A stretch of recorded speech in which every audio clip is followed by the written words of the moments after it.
ಕಡಿಮೆ ಸಿಬಿಲ್ ಸ್ಕೋರ್ ನಿಂದ ಸಾಲ ಕ್ರೆಡಿಟ್ ಕಾರ್ಡ್ ಅಪ್ಲಿಕೇಶನ್ ರಿಜೆಕ್ಟ್ ಆಗ್ತಾ ಇದೆಯಾ? ಇನ್ ಮುಂದೆ ಆಗಲ್ಲ. SBM Z ಕ್ರೆಡಿಟ್ ಕಾರ್ಡ್ ಬಳಸಿ ಈಸಿಯಾಗಿ ಕ್ರೆಡಿಟ್ ಸ್ಕೋರ್ ಅನ್ನ 750 ಗಿಂತ ಜಾಸ್ತಿ ಮಾಡ್ಕೋಬಹುದು. ಇದೊಂದು FD ಆಧಾರಿತ ಕಾರ್ಡ್. UPI ಬಳಸಿ ಕ್ರೆಡಿಟ್ ಕಾರ್ಡ್ ಬ್ಯಾಲೆನ್ಸ್ ಅನ್ನ ಖರ್ಚು ಮಾಡಬಹುದು.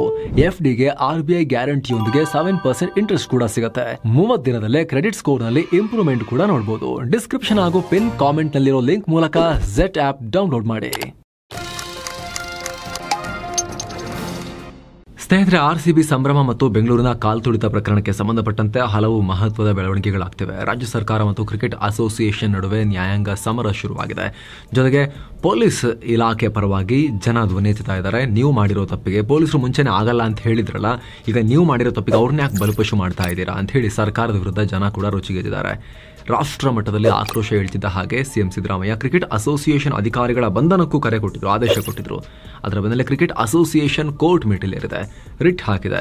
ಸರ್ಕಾರದ ವಿರುದ್ಧ ಗಂಭೀರ ಆರೋಪವನ್ನು ಕ್ರಿಕೆಟ್ ಅಸೋಸಿಯೇಷನ್ ಮಾಡಿದೆ. ಜೊತೆಗೆ ಆಗಲೇ ಹೇಳಿದ ಹಾಗೆ ರಾತ್ರೋರಾತ್ರಿ ಬೆಂಗಳೂರು ನಗರ ಪೊಲೀಸ್ ಆಯುಕ್ತ ಬಿ ದಯಾನಂದ್ ಅವರನ್ನ ಅಮಾನತು ಮಾಡಲಾಗಿದೆ, ತಪ್ಪು ಅವ್ರದ್ದು ಅನ್ನೋ ರೀತಿಯಲ್ಲಿ. ಜೊತೆಗೆ ಪ್ರಕರಣವನ್ನ CIDಗೂ ಕೊಡ್ತೀವಿ ಅಂತ ಹೇಳಿ ತನಿಖೆಗೆ ಆದೇಶ ಕೊಟ್ಟಿದ್ದಾರೆ. RCB ಅಧಿಕಾರಿಗಳೊಂದಿಗೆ ಸಾಕಷ್ಟು ಅಫಿಷಿಯಲ್ಸ್ ಅನ್ನ ಬಂಧಿಸಲಾಗಿದೆ. ಎಲ್ಲದರ ಬಗ್ಗೆ ಕ್ವಿಕ್ ಆಗಿ ವರದಿಯಲ್ಲಿ ನೋಡ್ತಾ ಹೋಗೋಣ. ಸರ್ಕಾರ ಏನ್ ಮಾಡ್ತಾ ಇದೆ ಅಂತ. ತಾನು ಮಾಡಿರೋ ತಪ್ಪಿಗೆ ಅರೆಸ್ಟ್ ಆಗಿರೋ ಅಧಿಕಾರಿಗಳು ಯಾರು? ದಯಾನಂದ್ ಅವರ ಅಮಾನತಿಗೆ ಯಾಕೆ ಆಕ್ರೋಶ ಬರ್ತಾ ಇದೆ? ನಿಖಿಲ್ ಸೋಸಲೆ ಅಂದ್ರೆ ಯಾರು? ಕ್ರಿಕೆಟ್ ಅಸೋಸಿಯೇಷನ್ ಸರ್ಕಾರದ ವಿರುದ್ಧ ಏನು ಆರೋಪ ಮಾಡಿದೆ? ಎಲ್ಲವನ್ನ ಡೀಟೇಲ್ ಆಗಿ ವರದಿಯಲ್ಲಿ ನೋಡ್ತಾ ಹೋಗೋಣ. ಮೊದಲಿಗೆ ಸಸ್ಪೆಂಡ್ ಆಗಿರೋ ಪೊಲೀಸ್ ಅಧಿಕಾರಿಗಳು ಯಾರು ಅಂತ ನೋಡೋಣ.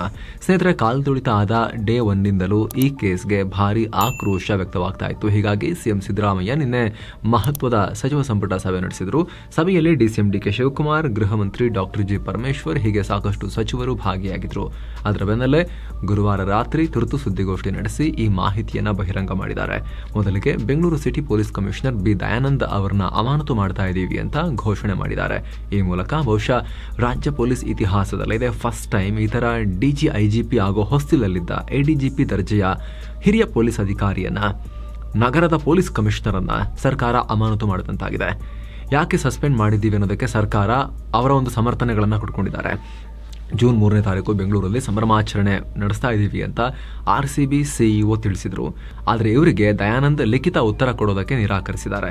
ಸಂಭ್ರಮಾಚರಣೆಗೆ ಸಮಯಾವಕಾಶ ಸಾಕಾಗೋದಿಲ್ಲ ಅಂತ ಪರ್ಮಿಷನ್ ಕೊಡೋಕೆ ನಿರಾಕರಿಸಬೇಕಾಗಿತ್ತು. ಆದರೆ ಅವರು ಲಿಖಿತ ಉತ್ತರವನ್ನ ಕೊಡಲಿಲ್ಲ. ಅದಕ್ಕೆ ಅವ್ರನ್ನ ಸಸ್ಪೆಂಡ್ ಮಾಡಿದ್ದೀವಿ ಅಂತ ಸರ್ಕಾರ ಹೇಳಿದೆ. ಇನ್ನು ಇವ್ರ ಜೊತೆಗೆ ಹೆಚ್ಚುವರಿ ಪೊಲೀಸ್ ಆಯುಕ್ತ ವಿಕಾಸ್ ಕುಮಾರ್, ಬೆಂಗಳೂರು ಕೇಂದ್ರ ವಿಭಾಗದ DCP HT Shekhar, Bengaluru central ACP Balakrishna ಹಾಗೂ ಕಬ್ಬನ್ ಪಾರ್ಕ್ ಪೊಲೀಸ್ ಸ್ಟೇಷನ್ನ ಇನ್ಸ್ಪೆಕ್ಟರ್ ಗಿರೀಶ್ AK ಸೇರಿ ಎಲ್ಲ ಸಿಬ್ಬಂದಿಯನ್ನ ಅಮಾನತು ಮಾಡಲಾಗಿದೆ. ಮೇಲ್ನೋಟಕ್ಕೆ ಈ ಅಧಿಕಾರಿಗಳ ಬೇಜವಾಬ್ದಾರಿತನ ಅಲಕ್ಷ್ಯ ಕಂಡು ಬರ್ತಾ ಇದೆ. ಇವರುಗಳನ್ನ ಅಮಾನತು ಮಾಡಲಾಗಿದೆ ಅಂತ ಸರ್ಕಾರ ಹೇಳಿದೆ. ಇನ್ನು ಪೊಲೀಸ್ ಅಧಿಕಾರಿಗಳ ತಲೆದಂಡಕ್ಕೆ ಜನ ತೀವ್ರ ಆಕ್ರೋಶ ವ್ಯಕ್ತಪಡಿಸ್ತಾ ಇದ್ದಾರೆ. CM DCM ತಮ್ಮ ತಪ್ಪನ್ನ ಮರೆಮಾಚೋಕೆ, ತಮ್ಮ ಬ್ಯಾಕ್ ಅನ್ನ ಉಳಿಸ್ಕೊಳ್ಳೋಕೆ ಪೊಲೀಸ್ ಅಧಿಕಾರಿಗಳಿಗೆ ಬೆನ್ನಿಗೆ ಚೂರಿ ಹಾಕ್ತಿದ್ದಾರೆ ಅನ್ನೋ ಆಕ್ರೋಶ ಕೇಳಿಬರ್ತಾ ಇದೆ. ಈ ಹಿಂದಷ್ಟೇ CM ವೇದಿಕೆ ಮೇಲೆ ನಿಂತು ಪೊಲೀಸ್ ಅಧಿಕಾರಿಗೆ ಏಕವಚನದಲ್ಲಿ ಮಾತನಾಡಿ ಅಪಮಾನ ಮಾಡಿದ್ರು. ಈಗ ಯಾರೋ ಮಾಡಿರೋ ತಪ್ಪಿಗೆ ಪೊಲೀಸ್ ಅಧಿಕಾರಿಗಳನ್ನ ತೇಜೋವಧೆ ಮಾಡಲಾಗ್ತಾ ಇದೆ, ಕಮಿಷನರ್ ಅನ್ನ ತಲೆದಂಡ ಮಾಡಲಾಗ್ತಾ ಇದೆ ಅಂತ ಜನ ಪ್ರಶ್ನೆ ಮಾಡ್ತಿದ್ದಾರೆ. ಕೆಲ ಮಾಜಿ IPS ಅಧಿಕಾರಿಗಳು ಸರ್ಕಾರದ ನಿರ್ಧಾರಕ್ಕೆ ಬೇಸರ ವ್ಯಕ್ತಪಡಿಸಿದ್ದಾರೆ. ನಿವೃತ್ತ ಕಮಿಷನರ್ ಜ್ಯೋತಿ ಪ್ರಕಾಶ್ ಮಿರ್ಜಿ ಮಾತನಾಡಿ, ಅಮಾನತು ಸಂಬಂಧ ತನಿಖೆಯಾಗಬೇಕು, ವಿಚಾರಣೆ ಕೂಡ ನಡೆಯಬೇಕು. ಕಮಿಷನರ್ ಅಂದ್ರೆ ADGP ಮಟ್ಟದ ಅಧಿಕಾರಿ, ಅವರ ಮೇಲ್ಮಟ್ಟದ ಅಧಿಕಾರಿ ವಿಚಾರಣೆ ಮಾಡಬೇಕು, ತನಿಖೆ ನಡೆಸಿ ವರದಿ ಕೊಡಬೇಕು. ಯಾಕಾಯ್ತು, ಹೇಗಾಯ್ತು ಅಂತ ವಿಚಾರಣೆ ಮಾಡಬೇಕು. ಯಾರನ್ನೋ ಮೆಚ್ಚಿಸೋ ಸಲುವಾಗಿ ಈ ರೀತಿ ಕ್ರಮ ತಗೊಂಡ್ರೆ ಸರಿಯಲ್ಲ. ನನಗೆ ಸಿಕ್ಕಿರೋ ಮಾಹಿತಿ ಪ್ರಕಾರ ಸರ್ಕಾರಕ್ಕೆ ಈ ಕಾರ್ಯಕ್ರಮ ಬೇಡ ಅಂತ ಪೊಲೀಸರು ಮೊದಲೇ ಹೇಳಿದ್ರು. ಸರ್ಕಾರ ಅವ್ರ ಮಾತನ್ನ ಕೇಳಿಲ್ಲ, ಮೆರವಣಿಗೆ ಮಾಡಬೇಕು, ಸನ್ಮಾನ ಮಾಡಬೇಕು ಅಂತೆಲ್ಲ ಹೇಳಿದ್ದಾರೆ. ಇದೊಂದು ಬೇಜವಾಬ್ದಾರಿಯುತ ನಿರ್ಧಾರ ಅಂತ ಮಿರ್ಜಿ ಸರ್ಕಾರದ ವಿರುದ್ಧವೇ ಆಕ್ರೋಶ ಹೊರಹಾಕಿದ್ದಾರೆ. ಇತ್ತ ಮಾಜಿ IPS ಅಧಿಕಾರಿ ಭಾಸ್ಕರ್ ರಾವ್, ಇವರು ಕೂಡ ಕಮಿಷನರ್ ಆಗಿದ್ದವರು, ಕರ್ನಾಟಕ ಪೊಲೀಸ್ ಇತಿಹಾಸದಲ್ಲಿ ಇದು ಅತ್ಯಂತ ಕರಾಳ ದಿನ ಅಂತ ಹೇಳಿದ್ದಾರೆ. ಮತ್ತೊಂದು ಕಡೆ ಸೋಷಿಯಲ್ ಮೀಡಿಯಾದಲ್ಲಿ I stand with IPS Dayanand ಅನ್ನೋ ಅಭಿಯಾನ ಕೂಡ ಶುರುವಾಗಿದೆ. ಅಮಾನತು ಆದೇಶ ಹಿಂದಕ್ಕೆ ಪಡೆಯುವಂತೆ ಒತ್ತಾಯಿಸಲಾಗಿದೆ. ಈ ತರ ಟೀಕೆ ವ್ಯಕ್ತವಾಗ್ತಿದ್ದ ಹಾಗೆ ಸಿಎಂ ಸಿದ್ದರಾಮಯ್ಯ ರಿಯಾಕ್ಟ್ ಮಾಡಿದ್ದಾರೆ. ನಾವು ರಾಜಕೀಯ ಮಾಡೋಕೆ ಹೋಗಲ್ಲ, ಈ ಕೇಸ್ನಲ್ಲಿ ಮೇಲ್ನೋಟಕ್ಕೆ ಯಾರು ಜವಾಬ್ದಾರಿ ನಿಭಾಯಿಸಿಲ್ಲ ಅನ್ನೋ ವಿಚಾರ ಬರ್ತಾ ಇದೆಯೋ ಅವರನ್ನ ಅಮಾನತು ಮಾಡಲಾಗಿದೆ ಅಷ್ಟೇ ಅಂತ ಸಮರ್ಥನೆ ಕೊಟ್ಟಿದ್ದಾರೆ. ಏನು ಸ್ನೇಹಿತರೆ, ವರದಿಯಲ್ಲಿ ಮುಂದುವರಿಯುವ ಮುನ್ನ 7 Sands ಟೂರಿಸಂ ಕಂಪನಿ ರಾಮೇಶ್ವರಂ ಕನ್ಯಾಕುಮಾರಿಗೆ ಒಂದು ಟ್ರಿಪ್ ಆಯೋಜಿಸಿದೆ.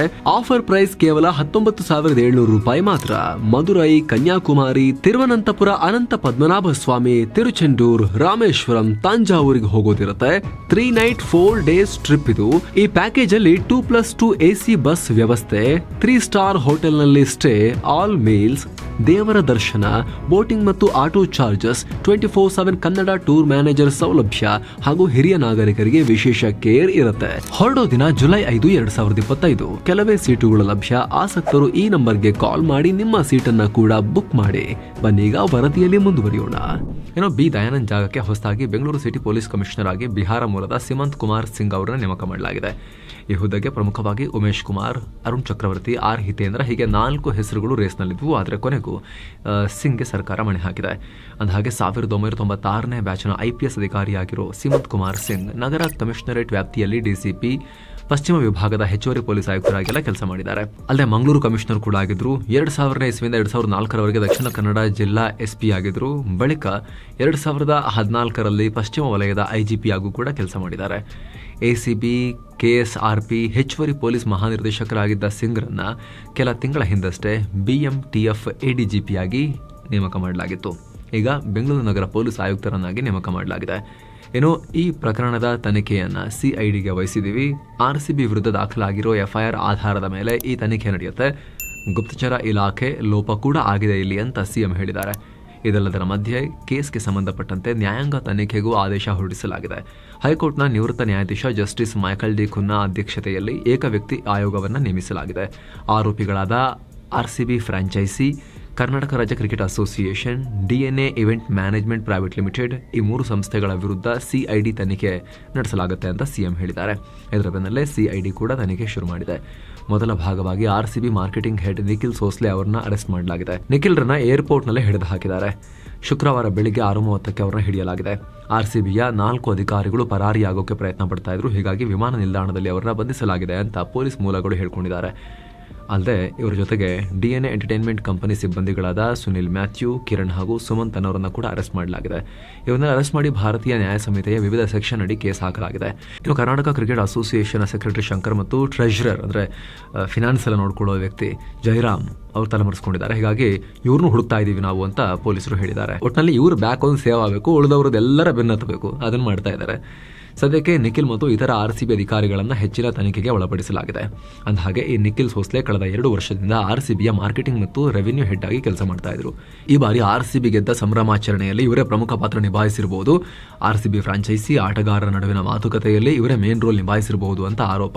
ಅವ್ರದ್ದೇನು ತಪ್ಪಿದೆ? ಸಂಭ್ರಮಾಚರಣೆ ಮಾಡಕ್ಕೆ ಕೇಳಿರ್ತಾರೆ. ನಿಮ್ ಕೈಲಿ ಆಗತ್ತಾ ಇಲ್ವಾ ಅಂತ ನೀವು ಸರ್ಕಾರದವ್ರು ಹೇಳ್ಬೇಕು ತಾನೆ, ಡಿಸಿಷನ್ ತಗೋಬೇಕು ತಾನೆ. ಸಂಭ್ರಮಾಚರಣೆ ಸ್ಟೇಡಿಯಂ ಒಳಗಡೆ ಮಾತ್ರ ಮಾಡ್ಕೊಳ್ಳಿ, ಅಥವಾ ವಿಧಾನಸೌಧ ಮುಂದೆ ಮಾತ್ರ ಸನ್ಮಾನ ಮಾಡೋಣ, ಅಥವಾ ರೋಡ್ ಶೋ ಬೇಡ, ಅಥವಾ ಪಾಸ್ ಮಾಡಿಸಿ, ಯಾರು ಒಂದು ಸರ್ಕಾರದವ್ರು ಹೇಳ್ಬೇಕು ತಾನೆ. ಅವ್ರು ಕೇಳ್ತಾರೆ, ಅವ್ರದ್ದೇನು ತಪ್ಪಿದೆ ಕೇಳೋದ್ರಲ್ಲಿ. ಸರ್ಕಾರ ಮಾತ್ರ ಬಹಳ ವಿಚಿತ್ರ ಹೆಜ್ಜೆಗಳನ್ನು ಇಡ್ತಾ ಇದೆ ಈ ಕೇಸಲ್ಲಿ. ಜೊತೆಗೆ ಚಿನ್ನಸ್ವಾಮಿ ಸ್ಟೇಡಿಯಂ ಹೊರಗಡೆ ಜನ ಮೃತಪಟ್ಟಿದ್ರು ಕೂಡ RCB ಸಂಭ್ರಮಾಚರಣೆ ಕಂಟಿನ್ಯೂ ಮಾಡಿತ್ತಂತೆ. ತಪ್ಪಂತೆ ಅವ್ರದ್ದು. ಮತ್ತೇನು ಮಾಡಬೇಕಾಗಿತ್ತು? 30-35 ಸಾವಿರ ಜನ ಒಳಗಿರ್ಬೇಕಾದ್ರೆ ಸಡನ್ ಆಗಿ ಕಾಲ್ ತುಳಿತ ಆಗಿದೆ ಎಲ್ಲ ಹೊರಗೆ ಹೋಗಿ ಅಂತ ಇನ್ನೊಂದು ಕಾಲ್ ತುಳಿತ ಮಾಡಬೇಕಾಗಿತ್ತಾ? ಅಥವಾ ಸರ್ಕಾರದವರು ಪೊಲೀಸರು ಹೇಳಿದಿರ ಅವರಿಗೆ ಸಂಭ್ರಮಾಚರಣೆ ಕಂಟಿನ್ಯೂ ಮಾಡಬೇಡಿ ಅಂತ ಏನಾದರೂ ಹೇಳಿ ನಿಮ್ಮ ಮಾತನ್ನು ಧಿಕ್ಕರಿಸಿ ಅವ್ರು ಮಾಡಿದ್ರ? ಭಾಳ ಇದು ಜಸ್ಟಿಫೈ ಮಾಡ್ಕೊಳಕ್ಕೆ ಆಗದಿರುವಂಥ ವಿಚಾರಗಳಿವೆಲ್ಲ. ಸರ್ಕಾರಕ್ಕೆ ಕಷ್ಟ ಆಗುತ್ತೆ. ಇದು ಹೋಗ್ತಾ ಹೋಗ್ತಾ ಎಲ್ಲ ಉಲ್ಟಾ ಆಗ್ತಿದೆ ಇವ್ರು ಮಾಡ್ತಿರುವಂಥ ಡಿಸಿಷನ್ಸ್. ಮತ್ತೊಂದು ಕಡೆ KSCA ಮೇಲೂ ಕೂಡ ಕೇಸ್ ಹಾಕಿದಾರಲ್ಲ, ಅದನ್ನು ರದ್ದುಗೊಳಿಸಬೇಕು ಅಂತ ಕರ್ನಾಟಕ ಸ್ಟೇಟ್ ಕ್ರಿಕೆಟ್ ಅಸೋಸಿಯೇಷನ್ ಹೈಕೋರ್ಟ್ಗೆ ರಿಟ್ ಹಾಕಿದೆ. KSCA ಆಡಳಿತ ಮಂಡಳಿ ಅಧ್ಯಕ್ಷ ರಘುರಾಮ್ ಭಟ್, ಕಾರ್ಯದರ್ಶಿ A ಶಂಕರ್, ಖಜಾಂಚಿ ES ಜಯರಾಮ್ ಹೈಕೋರ್ಟ್ ಮುಂದೆ ಮನವಿ ಮಾಡಿಕೊಂಡಿದ್ದಾರೆ.